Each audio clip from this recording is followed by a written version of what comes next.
although we might feel unsuccessful on the inside, the reason we feel that way is because all of these unmet expectations that we've put on ourselves of who we should be, and honestly, expectations that we would never expect somebody else to live up to.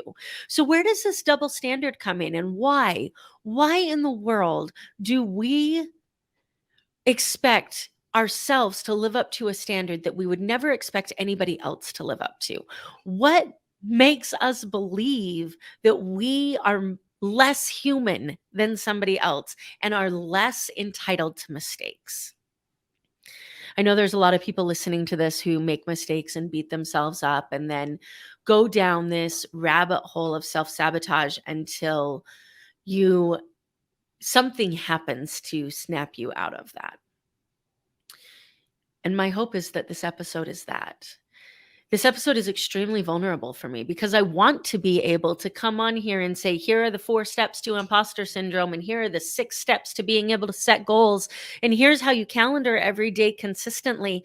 But all I can tell you is that you do the best that you can at the time with the tools that you're given, and you're honest with yourself about where you're not reaching the goals that you want to reach and how we can work to be able to change the behavior to accomplish the goals.